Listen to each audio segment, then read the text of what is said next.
Welcome to Wix Insider Tips. In this video, we're going to go over some common mistakes as well as some things that are generally good to know when working with Wix. So the most common mistake we get asked is, why is my content showing up on all of my pages? And that's because we've used a mini page like this. As you can see, the quote is showing up on all the pages. It simply means we didn't place the content correctly on the mini pages. So go ahead and grab that content and drag it around until you see these 4 yellow triangles on the mini page. Once we let that go, we'll be assured that it is stuck to the first page as we like. Great. Another common mistake is that our users will put content on their page, and when they go to view their live site, they don't see it, it's missing. That's because the content was placed outside the borders of your page. So if I go ahead and move this photo, you can see that in the editor we have a border here for your page. You must place everything inside those borders.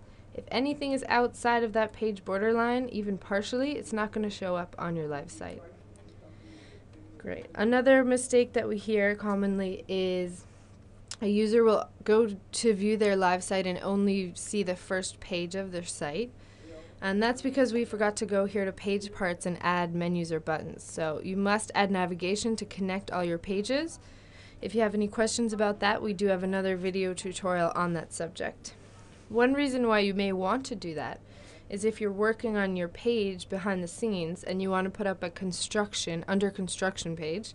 So as your first page, write something that says under construction and don't add any menus or buttons. This way your users will only be able to see that your page is under construction and not anything that you're currently working on. A great tip and very useful in the Wix editor is to go here to help and keyboard shortcuts. We have all kinds of keyboard shortcuts, from copy paste to select an item hidden behind another item, Alt and Select. So that's very good to know when working in the editor. Another great thing is our undo button here. This little arrow that goes backwards is a simple fix. Anything that you accidentally delete or something like that, go ahead and undo that. Another common mistake is has to do with layering and buttons. People come to us and say, my button isn't working, I did everything right. What's the deal? Well, there's usually 2 reasons behind that. The first is that it's under something else.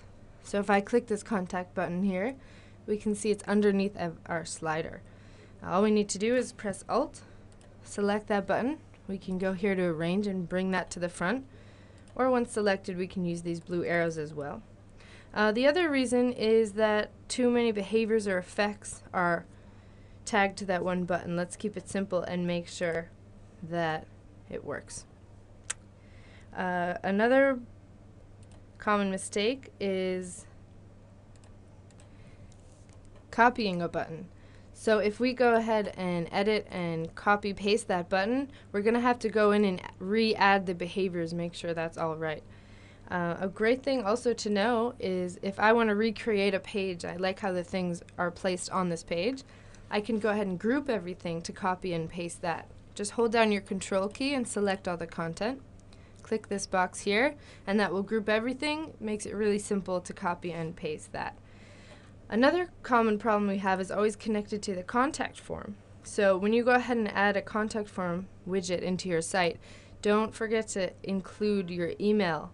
So you must go here to the menu, press Send to Email, and type or copy paste your email in here. I like to paste it in because any little typo in your email will render it useless and it won't work as well. So be very careful with that. And always go ahead and save your changes. Great. The last thing I'm going to show you today is a hidden music player. Sometimes our users come to us and say, I hear Phantom music, but I can't find it. Well, there's usually 2 tricks I use. The first is to zoom out, and here we can see our music player is over here.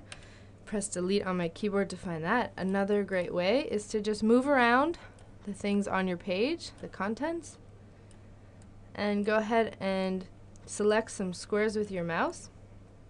And here we go. Looks like we found something here.